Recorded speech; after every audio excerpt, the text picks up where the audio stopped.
안녕하십니까, 김상준입니다. 세상을 절대 못 바꾸는 15분 시즌 6의 세 번째 강의, 꿈 해몽. 부제로는 나는 내가 지난밤에 꾼 꿈의 의미를 알고 있다입니다. 자, 꿈 해몽이라고 제가 했는데 정신과에서는 꿈의 해석이라고 하죠. 그 현대처럼 꿈이 천대를 받았던 시절은 없었습니다. 예전부터 오랜 세월 동안 사람들은 꿈을 굉장히 중요하게 생각했고 그 의미를 알려고 노력을 했지만 현대에 와서는 꿈이라는 게 별로 의미가 없다. 한낱 환상에 지나지 않는다고 생각하는 경향이 많습니다. 그러나 이렇게 꿈이 별 볼 일 없이 취급을 받은 것은 요 근래 한 100년 정도의 일입니다. 몇백 년 전의 일이죠. 그전에는 꿈의 의미, 또 꿈의 전성시대라고 할 수가 있었습니다. 현대인들은 이제 꿈에 관심이 없다 보니까 흔히 꿈을 꾸고 아이 그 개꿈이야 뭐 이렇게 얘기하기도 합니다. 하지만 여전히 사람들이 현대인들도 조금 관심 가지는 건 태몽이죠. 뭐 무슨 꿈을 꾸면 아들을 임신하고 있고 어떤 꿈을 꾸면 딸을 뭐 임신하고 있고 뭐 복숭아가 낳은 꿈을 꾸면 뭐 딸이고 뭐 이런 식이죠. 태몽은 맞출 확률이 굉장히 높죠. 뭐 남자 아니면 여자니까 50%입니다. 그래서 확률적으로는 아주 쉬운 꿈의 해석에 해당이 됩니다. 그렇지만 여전히 현대에도 꿈을 많이 믿는 분들은 이제 복권하시는 분들. 그래서 어떤 꿈을 꿨을 때 로또 1등을 맞았는지 하는 그런 통계도 있더라고요. 또 위험한 일에 종사하는 분들은 꿈자리가 사나울 때는 특히 조심하는 경향이 있습니다. 꿈의 의미를 믿는 거죠. 그래서 꿈에 대한 생각은 이렇게 위험한 직업을 가지고 있는 사람들이나 로또에 관심 있는 분들은 아주 관심이 많고 분명히 의미가 있다고 생각하고 또 그렇지 않은 분들은 꿈에 대해서 별로 그렇게 관심이 없습니다. 이렇게 현대인들은 극단적인 두 가지 생각을 하고 있습니다. 흔히 이제 돼지 꿈을 꾸게 되면은 돈이 들어온다고 그러죠. 예전에 제가 돼지 꿈을 꾼 적이 있어요. 새끼 돼지 3마리가 우리 집에 들어와서 제가 그걸 잡는 꿈이었어요. 야, 드디어 나도 이런 돼지 꿈을 다 꾸는구나. 로또 샀습니다. 그럼 500원도 안 되더군요. 그래서 그 다음서부터는 돼지 아니라 뭐 용이라도 저는 이제 그런 것들은 이제 관심을 안 가지려고 합니다. 꿈이라는 건 말이에요. 우리가 흔히 외부에서 떨어지거나 또 느닷없이 하늘에서 내려왔다 이런 게 아니라 꿈은 사람들, 자기 자신이 만들어내는 겁니다. 자신의 의식이나 무의식에서 떠오른 것들이 꿈을 통해서 나타나게 되는 거죠.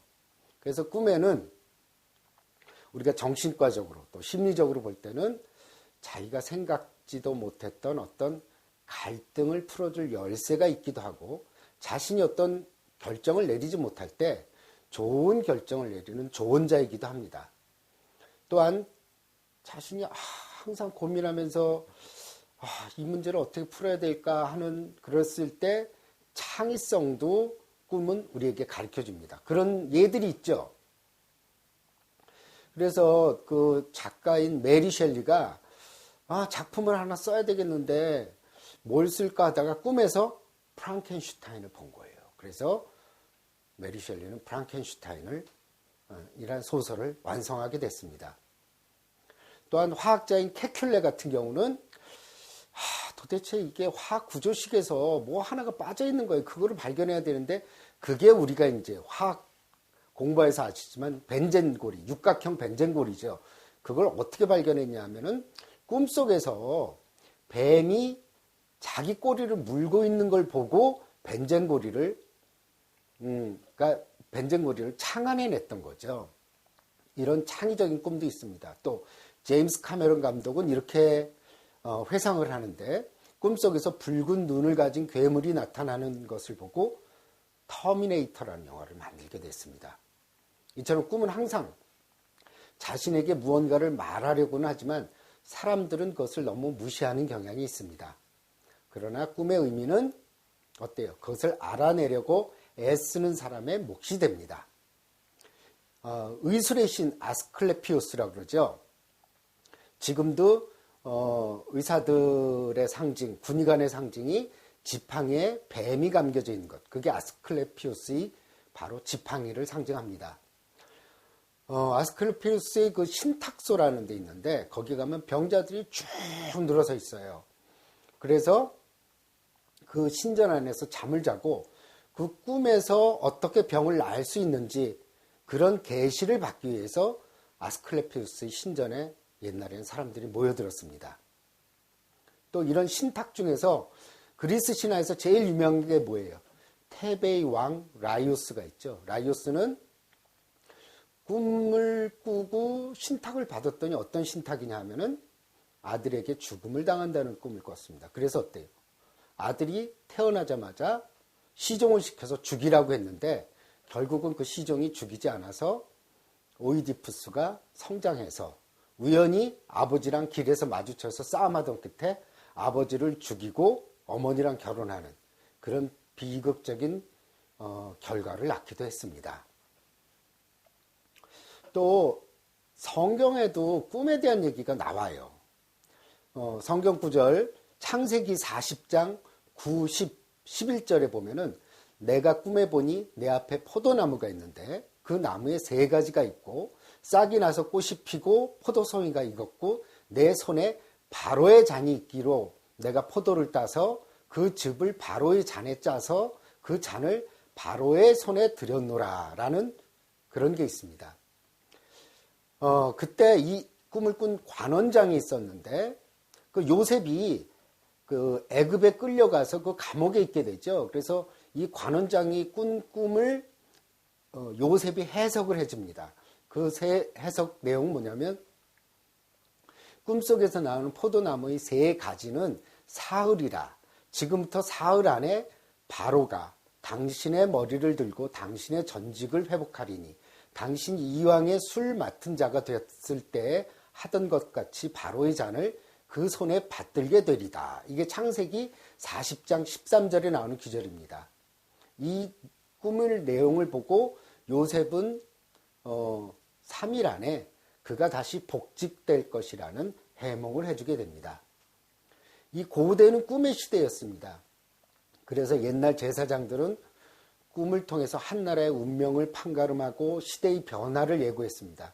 꿈은 또 운명의 고지자, 경고자로서 또 신들의 사자로서 중요하게 여겨졌는데 하지만 현대에 와서 꿈은 신화나 전설 시대의 그 힘을 잃고 한낱 의미 없는 환각 현상이라고만 생각하고 있습니다. 자, 그러다가 드디어 이제 현대에 들어와서 프로이드가 다시 꿈에 대해서 연구를 시작했죠. 드디어 이제 그 고대에 왕성했던 꿈의 전성시대를 연 게 프로이드입니다. 프로이드는 처음에 환자들의 꿈 이야기를 그냥 지나쳐 버렸는데 환자들이 가지고 오는 꿈 중에 이렇게 반복되는 꿈이 있더라는 거예요. 그래서 차츰 흥미를 느끼게 되었고 왜 사람들은 자신이 높은 곳에서 떨어지고 부모가 사망하거나 자신이 죽는 꿈을 꾸는 것일까 이렇게 의문을 가지게 됐습니다. 그래서 환자들을 통해서 100가지 이상의 꿈을 수집했고 하나하나를 기록하고 그 의미를 분석했습니다. 그는 또한 자신이 꾼 꿈도 기록해서 그걸 해석하기도 했어요. 프로이트는 원래 이제 좀 자존심이 강하고 소극적인 성격이었기 때문에 자신의 가장 비밀스러운 부분들을 공표한다는 사실이 좀 괴로웠어요. 왜냐하면 꿈을 해석하다, 자기 꿈을 노출하고 해석하다 보면 자기 사생활이 다 드러나거든요. 이제 유명한 거 있잖아요. 그 프로이트가 자기 처제를 사랑했다든지 자기가 숨기고 싶은 이런 부분들을 터뜨려야 되는데 그러자니 이게 좀 자신이 없고 그런데 프로이트가 어느 날 꿈을 꾸게 됩니다. 자기를 해부하는 꿈을 꾼 거예요. 그 꿈속에서 브리케 교수라는 사람이 너의 신체를 잘라서 해부를 해야 된다는 엄한 명령을 받습니다. 그래서 자기의 신체를 자기가 해부하는 그 꿈을 꾸고 나서 이게 내가 내 모든 걸 드러내야 된다라고 생각해서 5년이라는 긴 기간에 걸쳐서 준비를 해서 꿈의 해석이라는 책을 내게 됩니다. 그게 바로 1900년 1월 2일이었습니다. 그 1900년도는 바로 빅토리아 왕조가 이제 지배를 하던 때인데, 그때는 엄격한 도덕관에 의해서 지배당하고 있던 그런 시절이었어요. 그런데 그는 책 속에서 자신의 사생활을 다 노출시켰고, 이제 누구에게도 얘기하고 싶지 않은 개인적인 사실들을 공공연하게 그 책 속에 밝히게 됩니다. 그래서 그는 이제 이 책을 발간하고 아주 커다란 기대감을 가지고 1년간이나 기다렸습니다. 그런데 서평의 내용은 아주 정말 흉측하게 이를 데가 없었어요. 그 서평이 어떠냐면, 이 책은 이전에 정식으로 학문적인 훈련을 받았지만 현재는 그러한 능력을 모두 잃어버린 어느 의학도에 의해서 쓰여진 것이다. 얼마나 비참했겠어요. 프로이트가 5년이나 준비했는데. 그렇게 이제 처음에 꿈의 해석은 혹평 속에서 사람들에게 알려지게 됐습니다. 꿈은 사실 열려진 마음으로 들여다볼 때, 그리고 상징성을 파악하려고 할 때 우리의 소나기에 쥐어지게 됩니다. 그러나 모든 꿈이 의미를 알 수 있는 건 아니죠. 꿈을 알려고 하면은 오랜 시간 동안 연상을 해야 됩니다. 또 당장 그 꿈의 의미가 떠오르지 않다가도 그 꿈을 계속 생각하다 보면 어느 순간 그 꿈의 의미가 떠오를 때도 있어요. 며칠이나 몇 달, 몇 년 후에. 프로이트는 꿈이 자신이 억압되었던 욕망을 표출하는 수단으로 꿈을 이용한다고 생각했습니다. 우리가 어떤 사람과 성관계를 가지고 내가 사랑하지 말아야 될 사람을 사랑한다든지 이런 것들이 현실에서는 드러내면 안 되니까 꿈속에서나마 마음껏 억압된 성적인 욕구나 욕망을 분출시킬 수 있는 그런 수단으로 우리가 꿈을 꾼다고 생각했는데, 프로이트의 제자인 칼 융은 그렇게 생각하지 않았습니다. 칼 융은 뭐냐면, 꿈은 우리가 의식에서 너무 지나치게 편중되다 보면 그것을 갖다가 편중된 의식을 원래대로 돌려놓게 하는 보상적인 기능을 가지고 있다고 주장을 했습니다. 그래서 저는 꿈의 의미를 칼 융이 말하는 것에 더 공감을 하고 있습니다. 사실 우리가 의식은 말이에요, 어떤 외부적인 명예라든지 성공이라든지 돈이라든지 이런 것을 찾아 헤매기 시작합니다. 그래서 어떤 타이틀을 얻기를 원하는데 너무 의식이 자꾸 그걸 매달리게 되면 무의식은 어떤 현상이 생기냐면은 알려줘요. 너무 지나치게 그렇게 살지 마라. 너무 의식이 지배하게 되면은 사람들은 되게 공허하고 인생이 답답함을 느낍니다. 왜 이런 거 있잖아요. 앞만 보고 달려온 사람들이 느끼는 공허감. 그래서 꿈은 너 이제 그만 쉬어라. 아니면 너 이제 명예나 지위 그만하고 자기 취미생활을 가지라든지 어떤 인간적인 그런 풍부한 경험을 쌓으라고 꿈들이 얘기해 준다는 겁니다. 그래서 제 꿈을 소개해 드리면서 꿈을 어떻게 간단히 해석하는지를 말씀드릴게요. 저는 요즘은 안 그런데 한동안은 자동차에 대한 꿈을 반복해서 꿨습니다. 꿈은 특히 반복된 꿈은 의미가 있습니다. 제가 어떤 꿈을 꾸냐면 자동차를 탔는데 엑셀레이터를 아무리 밟아도 차가 나가지 않는 꿈을 반복해서 꾼 적이 있습니다. 그거는 어떤 꿈이냐면은 제가 되게 욕심을 많이 부릴 때 그 꿈을 꾸고 있었습니다. 너무 일을 많이 벌리거나 너무 지위라든지 돈이라든지 그런데 너무 탐닉하거나 그리고 너무 일에 매달려 있을 때 그 꿈을 꾸게 되는 거거든요. 그래서 저는 그 꿈을 꿀 때마다 정리할 걸 정리하고 사람 만나는 걸 줄이고 그 다음에 혼자 있는 시간을 가지려고 합니다. 그 꿈이 바로 저한테 쉬라는 거거든요. 아무리 너 엑셀레이터 밟아도 차 안 나간다. 그런 의미입니다. 꿈은 이런 보상적인 의미도 가지고 있지만 어떤 경우에 있어서는 내가 고민하는 문제에 해답을 제시해 주기도 합니다. 또 다른 꿈은 제가 군의관 때, 요즘 진짜 사나이에서 그 백골부대 난리가 났습니다. 제가 백골부대 신병교육대에서 1년 동안 전방에서 이 근무를 했었습니다. 그때 이제 신병 훈련하는 데서 있다 보니까 시간이 남아서 책을 쓰게 됐는데, 문제는 책을 한 번도 글을 써본 적이 없었어요. 그 나이가 될 때까지. 그때가 32살이었는데, 그런데 책을 써보고 싶었고, 그냥 매일매일 책 쓸 준비만 했습니다. 여러 가지 자료를 준비하고, 여러 가지 책들을 읽어보고, 그 다음에 자료를 정리하고, 근데 막상 자료만 정리했지, 글은 한 글자도 나가지가 않았습니다.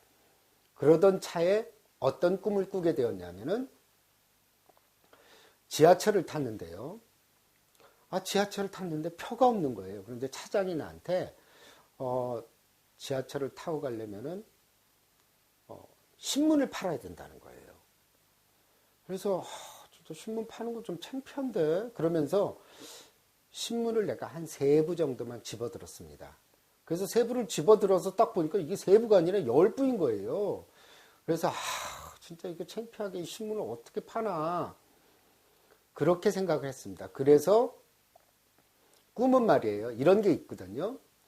꿈 노트라는 걸 적으면 굉장히 좋습니다. 꿈은 자고 일어나자마자 곧바로 적지 않으면은 오후 되면 다 날아가 버려요. 꿈은 그렇게 꼭 먼지랑 바람 같다고 하는데, 여기서 하나하나 연상을 해 나가면은 본인도 꿈을 해석할 수 있습니다. 첫 번째는 지하철이거든요. 지하철 뭘까? 지하철은 저는 지하철을 되게 좋아해요. 되게 쾌적하고 나를 목적지까지 옮겨다 주는 곳이라는 연상이 떠올라서 적었습니다. 그 다음에 신문하면 떠오르는 거는 정보를 제공하는 것, 그런 거였고요. 그 다음에 신문을 판다는 것은 어떤 의미일까? 내가 정보를 팔아야 된다는 거네. 그러면은 꿈에 대한 해석이 나왔어요.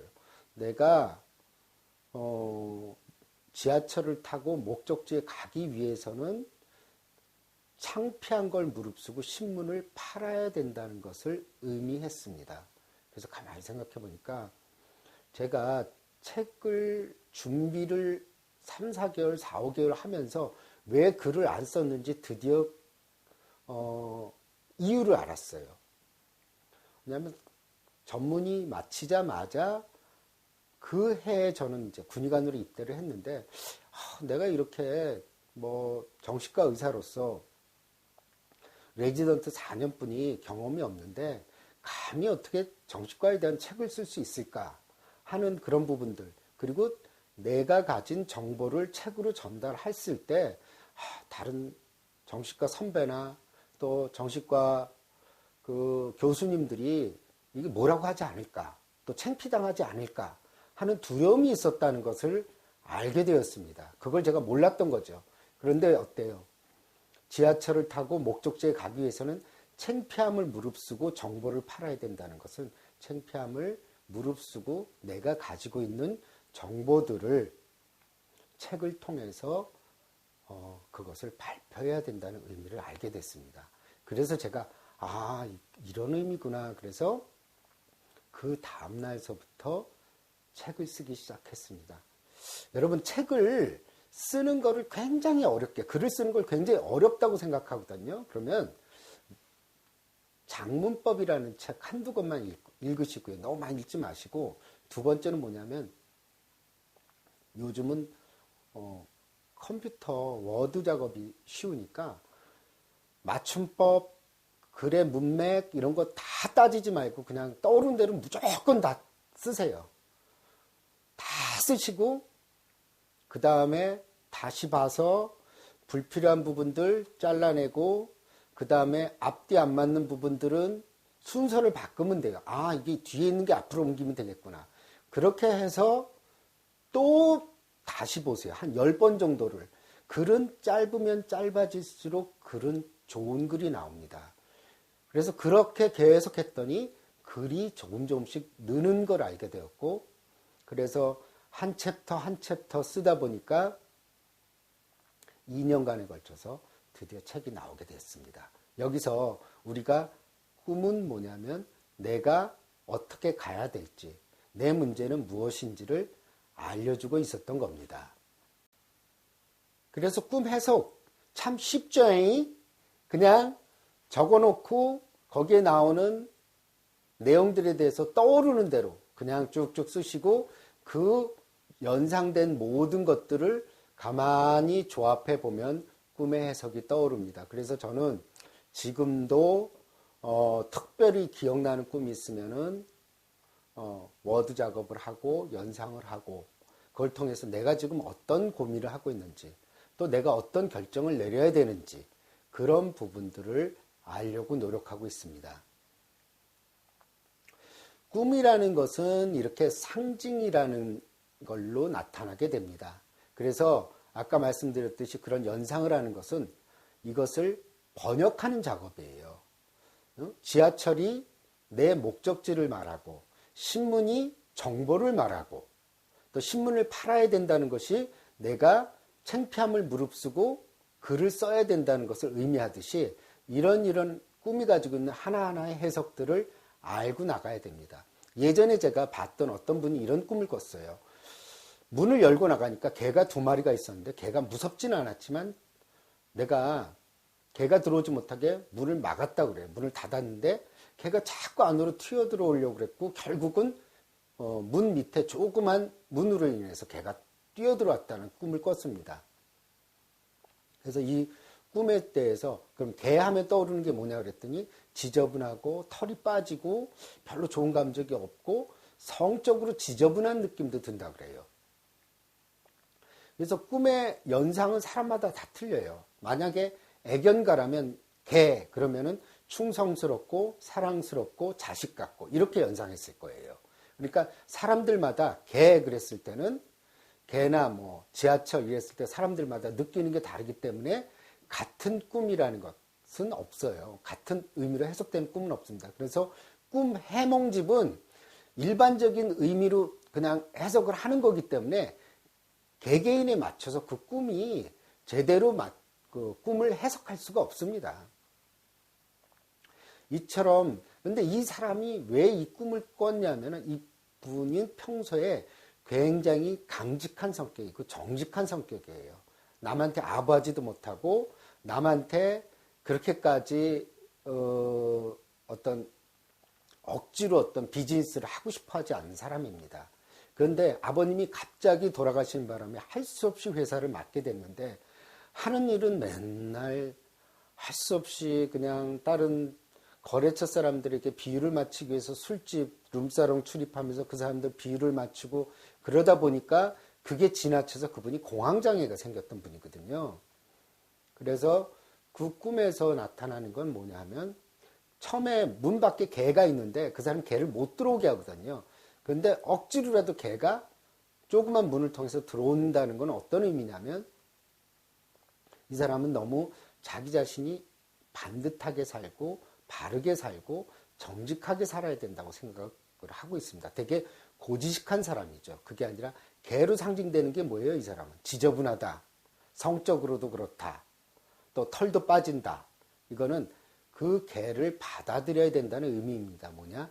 사람의 마음은 그렇게 바른 면도 있지만 바르지 못한 면도 있고 정직한 면도 있지만 정직하지 못한 면도 있고 또 우리가 깨끗한 면도 있지만 깨끗하지 못한 부분도 있고 이 두 가지가 다 공존하고 있다는 것을 그 사람이 받아들였다면 인생이 훨씬 더 편안해졌을 텐데 그냥 항상 자기는 바르게 살아야 된다는 강박관념 때문에 본인은 굉장히 큰 스트레스를 받은 거예요. 일부러 그렇게 나쁘게 행동하고 부정직하게 살라는 의미가 아니라 나는 항상 깨끗하고 정직해야 된다는 강박관념을 가지고 있다는 게 문제가 되는 거죠. 그래서 오래 수도한 사람이나 오래된 성직자분들은 그런 얘기 하잖아요. 인간 안에는 천사랑 악마가 같이 있다. 그분도 그런 것들을 받아들였다면 인생이 그렇게 어렵지는 않았을 겁니다. 이처럼 꿈은 이분이 가지고 있는 어떤 사람이 가지고 있는 문제를 제대로 적시하고 또 어떻게 살아야 되는지도 가르쳐 주는 것이 꿈입니다. 따라서 현재 자신이 어떤 문제를 겪고 있는지, 또 자신이 어떻게 살아야 하는지, 내가 처한 심리적인 상태는 무엇인지 알고자 하는 분은 꿈 일기를 적으라고 저는 권해드리고 싶어요.